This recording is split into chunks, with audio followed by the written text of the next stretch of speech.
सभी बच्चों का स्वागत है। आइए स्टार्ट करते हैं। कल कुछ टेक्निकल समस्या आ जाने के कारण लेक्चर बीच में ही डिस्टर्ब हो गया। तो लेसन नंबर 2 चल रहा है आपका पाचन तंत्र। इसका पार्ट 6 लेकर आए हैं आपके लिए और हम वहीं से स्टार्ट कर रहे हैं गृहिणी से। ठीक है, तो आप हेडिंग डाल लेंगे, डाला हुआ है तो वहीं से समझ लेंगे। बस 2 मिनट की बात है। गृहिणी में पाचन। देखिए, गृहिणी जैसे अमाशय से अगला पार्ट स्टार्ट होता है तो वो आंत वाला पार्ट स्टार्ट हो जाता है। ठीक है, और ये यहाँ से यू आकार लिए इस प्रकार से गृहिणी होती है जिसे इंग्लिश में ड्यूडेनम भी कहते हैं। गृहिणी में जो पाचन होता है वो 3 रसों के माध्यम से होता है। एक रस तो अग्नाशय से आता है जिसे अग्नाशय रस कहते हैं। दूसरा रस लीवर से आता है जो पित्ताशय में इकट्ठा होकर और फिर पित्ताशय से एक नलिका के माध्यम से वो गृहिणी में आता है जिसे पित्त रस कहते हैं। और तीसरा रस यहीं पर जो इसकी ग्रंथियाँ होती हैं गृहिणी की, उनसे स्रावित होता है जिसे आंत्र रस के नाम से जाना जाता है। ठीक है, तो यही बात हमने कल यहाँ नोट की थी। अमाशय में अंतिम चरण में जो भोजन होता है, ये ग्रीन कलर का हमने बनाया था। अंतिम चरण में जो भोजन होता है वो क्या है? काइम कहलाता है। क्या कहलाता है? काइम कहलाता है। ठीक है, तो अमाशय में अंतिम चरण की अवस्था में भोजन की अवस्था क्या कहलाती है? काइम कहलाता है। आया हुआ क्वेश्चन है जो अर्ध तरल रूप में होती है। ठीक है, कैसी होती है? अर्ध तरल रूप में होता है। ये भोजन क्या है? ना तरल होता, ये अर्ध तरल रूप में होता है। HCl के प्रभाव से 3 से 4 घंटे पड़ा रहता है तो HCl इसे क्या करता है? छिन्न भिन्न कर देता है। ठीक है, यही गृहिणी में पहुंचता है। बात करते हैं आज के टॉपिक की। जो आज का टॉपिक चल रहा था, गृहिणी में 3 रसों की सहायता से पाचन प्रक्रिया पूर्ण होती है और यहीं पर हमारी क्लास क्या है? डिस्टर्ब हो गई थी। तो पहला पॉइंट आप नोट करेंगे यकृत और दूसरा पॉइंट करेंगे अग्नाशय। तो पहला जो रस होता है वो यकृत के माध्यम से पित्त रस बनता है। ठीक है, जिसे क्या है? जिसे बाइल जूस कहते हैं। Bile juice. ठीक है, और दूसरा क्या होता है? दूसरा अग्नाशय। अग्नाशय मैंने लोकेशन आपको बताई है। ये अग्नाशय होता है जो एक नलिका के माध्यम से किससे अटैच होता है? ये गृहिणी से अटैच होता है। तो अग्नाशय में एक रस बनता है जिसे अग्नाशय रस कहते हैं और इंग्लिश में इसी को क्या कहते हैं? पैनक्रियाटिक। PENCRITIC,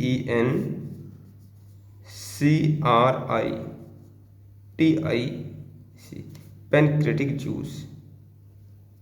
ठीक है, और तीसरा रस होता है, जो तीसरा जूस होता है वो क्या होता है?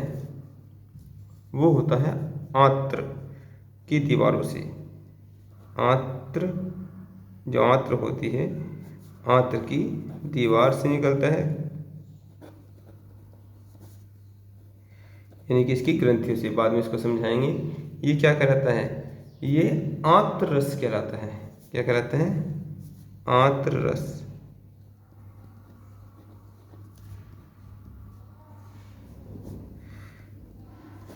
आंत्र रस कहलाता है।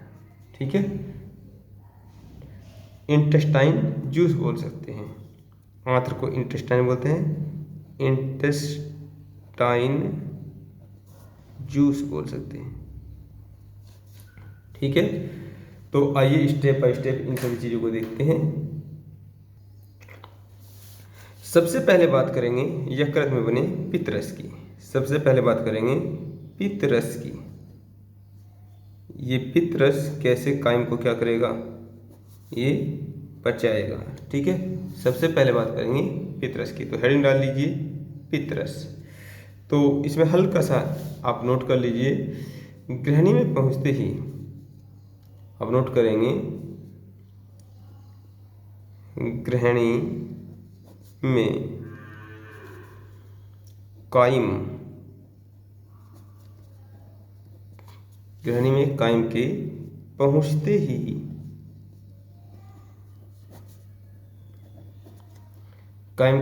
ही यकृत में बना। ध्यान देंगे, ये बात इंपॉर्टेंट है। यकृत में बन रहा है। यकृत में बना पितरस, ठीक है। यकृत में बना पितरस जो कि पित्ताशय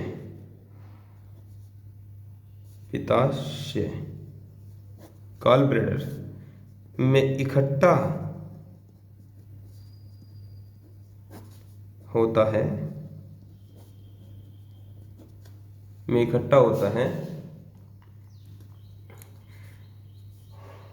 एक नलिका के माध्यम से,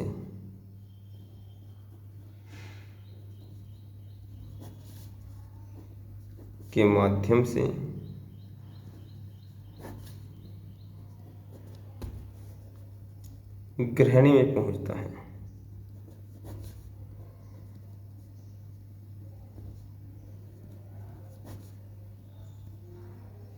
ठीक है, ग्रहणी में पहुंचता है। ठीक है, ठीक है। अभी करता क्या है, ये करता क्या है इस बात को समझेंगे। ये क्या करता है, ये भोजन को क्या करता है लिखेंगे, इसके कार्य, पितरस के जो कार्य हैं, ये क्या करेगा, भोजन को क्षारीय बनाएगा,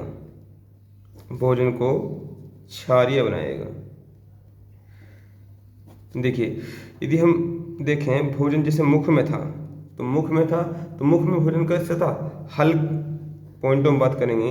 यदि मुख के भोजन की बात करें, जब भोजन मुख में था तो कैसा था, हल्का अम्लीय था। ठीक है, हल्का अम्लीय था। अमाशय में आया, जैसे अमाशय में आया तो अमाशय में क्या हुआ, अमाशय में HCl के मिलने की वजह से क्या हुआ, वहां भी क्या है, अम्लीय हो गया, कैसा, अम्लीय हो गया। अब बात है कि भोजन के अंदर क्या है, भोजन के अंदर वसा भी है, चर्बी वाली चीजें हैं जो घी वगैरह है।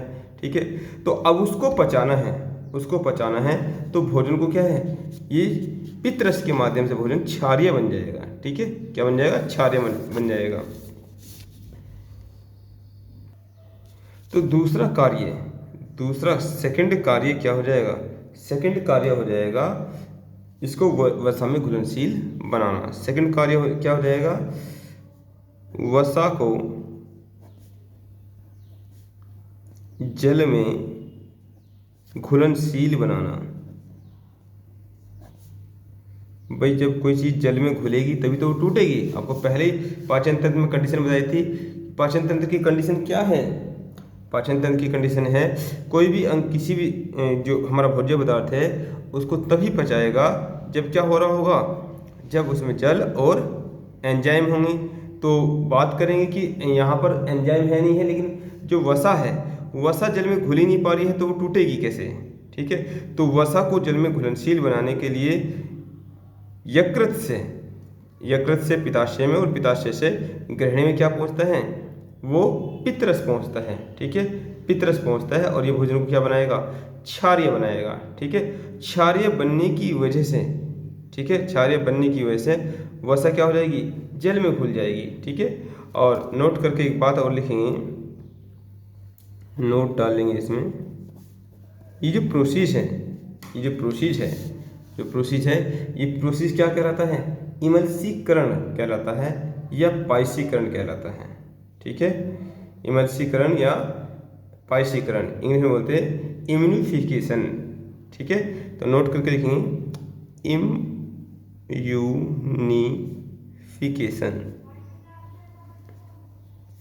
इम्यूनिफिकेशन, हिंदी में लिखेंगे इमल्सीकरण। आया हुआ क्वेश्चन है, या इसी को क्या कहेंगे, इमल्सीकरण को क्या कहेंगे, पाइसीकरण।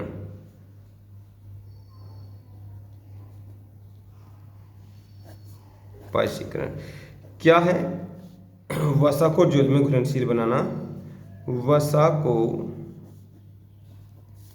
जल में, आप देखते हैं ना, यदि आप सरसों के तेल को जल में डाल देंगे तो क्या है, ऊपर ही ऊपर उसमें तैरेगा, उसमें घुल नहीं पाने का। तो वो प्रोसीज जिससे वसा जल में घुल जाती है, घी घुल जाएगा जल में या सरसों का तेल घुल जाएगा, तो उस प्रोसेस को क्या बोलते हैं? इमल्सीकरण बोलते हैं। वसा को जल में घुलनशील बनाना, घुलनशील बनाना क्या कहलाता है? वो इमल्सीकरण कहलाता है। अब जब वसा जल में घुल जाएगी तो आराम से क्या है? आराम से इसको तोड़ा जा सकता है। साथ ही साथ यहाँ पर एक बात और मुख्य रूप से समझेंगे। ये तो इमल्सीकरण को समझा, ये नोट नंबर 1 रहा, ये नोट नंबर 1 रहा।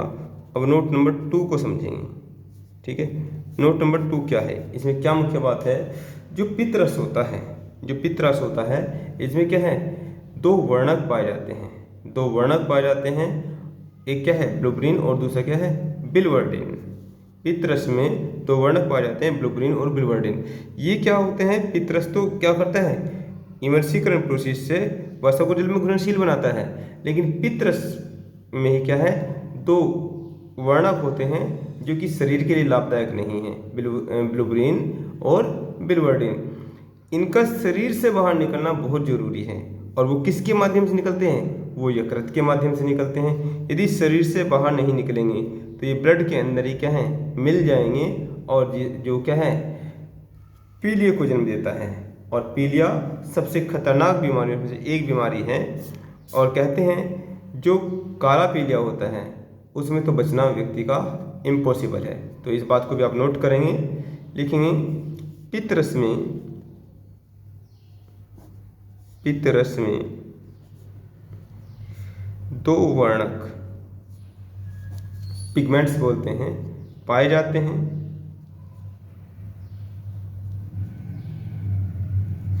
2 वर्णक पाए जाते हैं। नंबर 1 कौन सा है?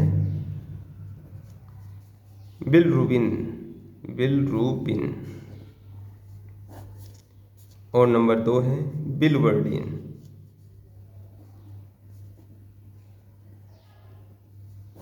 बिलुबिन और बिलवर्डिन। ये बनते कैसे हैं? जब आरबीसी में हीमोग्लोबिन का क्या होता है? विखंडन होता है, तो उस दौरान बनते हैं। लिखना चाहो तो लिख लो यहाँ पे नोट करके, आरबीसी के विखंडन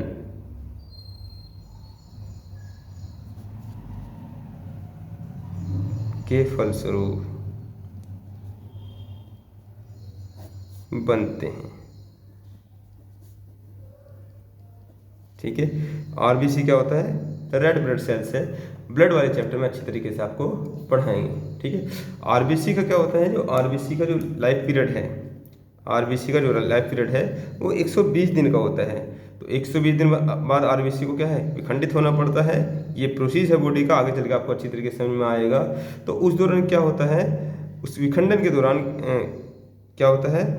2 पित्तरस में ही आकर ये मिलते हैं, बिलरुबिन और बिलवर्डिन। 2 वर्णक हैं जो शरीर से बाहर निकलने इनका आवश्यक है। तो ये यकृत के माध्यम से, ये यकृत के माध्यम से, इन दोनों को यकृत के माध्यम से, किसके? यकृत के माध्यम से शरीर से बाहर निकाला जाता है। ठीक है, यकृत के द्वारा शरीर से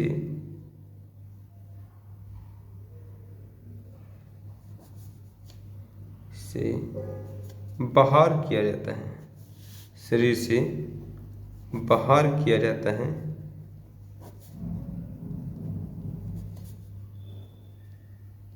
ठीक है, यदि यकृत संक्रमित हो जाए, संक्रमित हो जाए, इंजर्ड हो जाए, ठीक है, यदि यकृत संक्रमित हो जाए तो ये ब्लड के माध्यम से,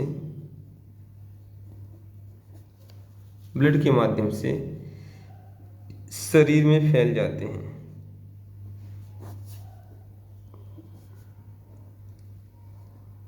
फैल जाते हैं, ठीक है, शरीर में फैल जाते हैं।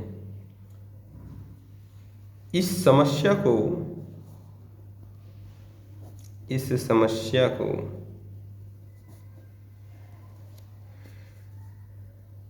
पीलिया के नाम से पीलिया, बाकी बाद में डिसीज पढ़ाएंगे, आपको बताएंगे कौन सा काला पीलिया होता है, बताएंगे, ठीक है। पीलिया इंग्लिश में क्या होते हैं, जॉन्डिस, बहुत खतरनाक बीमारी है, के नाम से जाना जाता है।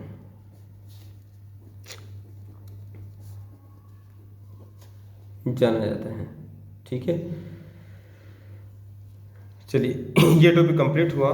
तो यहाँ से ये क्या देगा, वापस आते हैं इसी बात पे। यहाँ पर जो भोजन की कायम आया है, तो कायम के अंदर क्या होती है, वसा भी होती है और तरल रूप में होता है। तो इसमें वसा को पचाने के लिए इमल्सीकरण प्रोसेस होता है, और इमल्सीकरण प्रोसेस के लिए लीवर से क्या आएगा, लीवर से ये ब्लू कलर का जो है ये आपका आ रहा है क्या, पित्तरस। तो पित्तरस इसको क्या है, वसा को जल में घुलनशील बना देगा। हमने ये किसको देखा, हमने देखा पित्तरस को देखा, और साथ साथ में हमने ये भी देखा कि पित्तरस में क्या होता है, पित्तरस में दो हानिकारक चीज पिगमेंट्स पाए जाते हैं, बिलिरुबिन और बिलिवर्डिन, ठीक है। तो इनको देखा। अगला रस समझते हैं, अगला रस कौन सा है, अगला रस है जो सेकंड नंबर हमने देखा था, अग्नाशयी रस, अग्नाशयी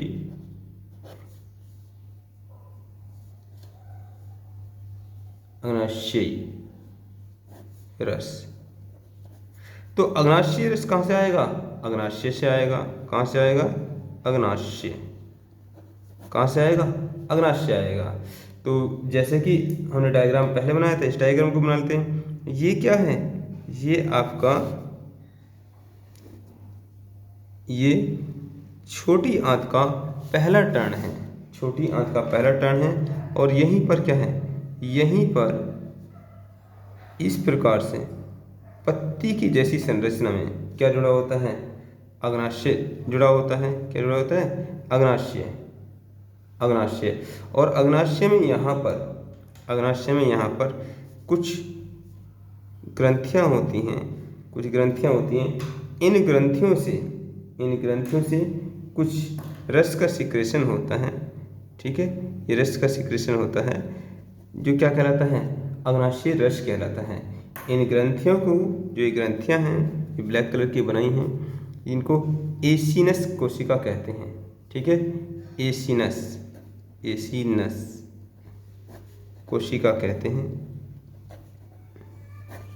कोशिका कहते हैं। और अग्नाशय रस यहाँ से क्या करेगा, यहाँ से ये ग्रहणी में प्रवेश करेगा, छोटी आंत के ऊपर के हिस्से में प्रवेश करेगा। इस रस को पूर्ण पाचक रस भी कहा जाता है। इस रस को क्या कहा जाता है, जो ये अग्नाशय रस है, ये इसके अंदर क्या हुआ,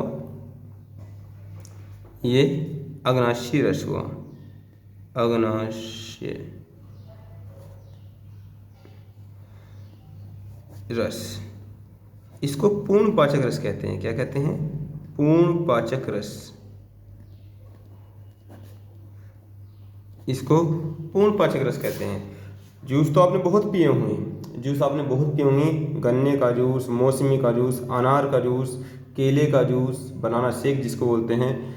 लेकिन सबसे ताकतवर जूस, सबसे फायदेमंद जूस यदि कोई कहे, डॉक्टर कहते हैं ना कि जब बीमार आप होते हैं तो जूस पीना चाहिए, ठीक है। तो सबसे ताकतवर, सबसे फायदेमंद जूस कौन सा है, ये अग्नाशय जूस है, जो कि दुनिया की किसी भी दुकान पर नहीं मिलता है। ये केवल बॉडी में बनता है। और इसको पूर्ण पाचक रस किस लिए कहते हैं भाई, हर चीज़ के जितना भी भोजन हमने खाया है उसको क्या है, डाइजेस्ट करने में हेल्प करता है, ठीक है। अब देखते हैं इसको पूर्ण पाचक रस क्यों कहते हैं, इस बात को प्रूव करते हैं, डालेंगे क्यों कहते हैं पूर्ण पाचक रस, क्यों पूर्ण पाचक क्यों कहते हैं। देखिए, आपने भोजन किया, भोजन में आपने सबसे पहले पाचन तंत्र की जो डेफिनेशन थी, तो पाचन को समझा। पाचन में आपने क्या समझा, यदि भोजन को जटिल फॉर्म से सरल फॉर्म में लाने की प्रक्रिया क्या है, पाचन है। और जटिल फॉर्म हमने बताया था आपको, जटिल फॉर्म क्या है, जटिल फॉर्म है कार्बोहाइड्रेट,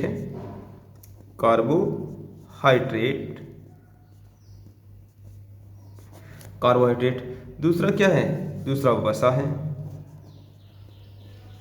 और तीसरा क्या है, प्रोटीन। तो यदि कोई ऐसी चीज़ है जो तीनों को ही क्या कर देती है, तीनों को ही पचा देती है, तो क्या है, वो बेस्ट चीज़ है। तो यहाँ पर क्या है, अग्नाशय रस तीनों को पचाता है। कैसे, आइए देखते हैं। सबसे पहले हम बात करते हैं यहाँ पर जो अग्नाशय रस है, अग्नाशय रस में जो एंजाइम पाए जाते हैं, तो कौन कौन से एंजाइम पाए जाते हैं। नंबर 1, ठीक है, तो ये पूर्ण पाचक रस कहते हैं इसको। अब बात करते हैं कैसे ये कार्य करता है। तो यहाँ पर क्या है, एक छोटी सी ट्रिक है। कैसे, तो कैसे के लिए ट्रिक है, टॉल, ठीक है। तो टॉल में T4 है, टॉल में टी का मतलब है, जो टी है, टी का मतलब है ट्रिप्सिन। तो ट्रिप्सिन नाम का जो एंजाइम है, तो ये ट्रिक किसके लिए, एंजाइम के लिए है, एंजाइम। तो ये पहले बता दें कि एंजाइमों की सहायता से क्या होता है, पाचन होता है। तो ये ट्रिप्सिन क्या काम करेगा, जो भोजन में प्रोटीन लिया है, जो आपने दाल वगैरह खाई है, तो प्रोटीन को पॉलीपेप्टाइड में कन्वर्ट कर देगा। ट्रिप्सिन जो प्रोटीन को, किसमें, पॉलीपेप्टाइड,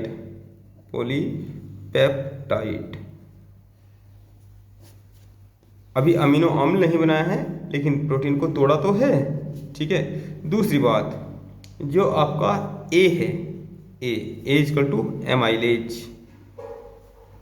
अब कुछ बच्चे कहेंगे सर एमाइलेज तो हमने स्टार्टिंग में पढ़ा था मुख में, कोई दिक्कत नहीं, एक चीज़ शरीर के दूसरे भाग में भी पाई जा सकती है। तो ये एमाइलेज क्या काम करेगा, एमाइलेज कार्बोहाइड्रेट को क्या करेगा, ये माल्टोज में कन्वर्ट कर देगा। किसमें, माल्टोज एंड ग्लूकोज में, माल्टोज और ग्लूकोज में कन्वर्ट कर देगा। अब बात है किसकी, तीसरे पॉइंट की, L4 क्या होता है, लाइपेज क्या काम करेगा, लाइपेज, क्योंकि अभी आपने पीछे किसको पढ़ा, इमल्सीकरण प्रोसेस को पढ़ा। तो जल में क्या है, जल में घुल चुकी है वसा, तो ये वसा को क्या करेगा, ये वसा को तोड़ देगा, वसा को ये किसमें, ये ग्लिसरॉल में, किसमें, ग्लिसरॉल एंड फैटी एसिड, वसीय अम्ल में कन्वर्ट कर देगा, ठीक है। तो जितना भी आपने भोजन खाया था, तो भोजन की तीन ही अवस्थाएं मुख्य रूप से होती हैं। भोजन के अंदर कार्बोहाइड्रेट होता है जो एनर्जी देता है, प्रोटीन जो हमारे शरीर के निर्माण में विकास करता है, और जो हमारे शरीर पर जो फैट होता है वो वसा की वजह से होता है। तो इसने भोजन में आई हुई तीनों ही चीज़ों को क्या है, तोड़ा है, इसलिए इसको क्या कहेंगे, पूर्ण पाचक रस कहेंगे, ठीक है। तो बाकी इन चीज़ों को आगे भी चल के और तोड़ा जाएगा, ठीक है। तो इससे आगे जो आपको पढ़ना है, इससे आगे तीसरा नंबर का पॉइंट, थर्ड पॉइंट जो आपका आता है, वो आता है आंत्र रस। इसकी बातें हम कल करेंगे, ठीक है। आज थोड़ा सा कन्फ्यूजन, मतलब कल का लेक्चर आज ही आपको मिला था, और मैंने आपको एक मैसेज डाला है। जिन बच्चों को जो अमावस्या वाला पॉइंट है जो मैंने पेज छोड़ने के लिए कहा था, वो भी पूरा करना है। तो जिन बच्चों को वो बातें समझ में ना आए, तो क्या है, मुझसे कॉल पर बात कर लेंगे, ठीक है, मुझसे फ़ोन पर बात कर लेंगे, वो चीज़ मैं आपको समझा दूंगा। मैंने आपको बता रखा है, ये हमारा नंबर है 84 49 30 40 62, ठीक है। ये सब हो जाएगा। तो कहीं कोई कन्फ्यूज़न हो तो आप बात करेंगे शाम को जो बात करने का समय है वो 8 से 9 है PM, ठीक है। इस समय आप मुझसे बात कर सकते हैं। आज का लेक्चर यहीं पे समाप्त करते हैं। धन्यवाद।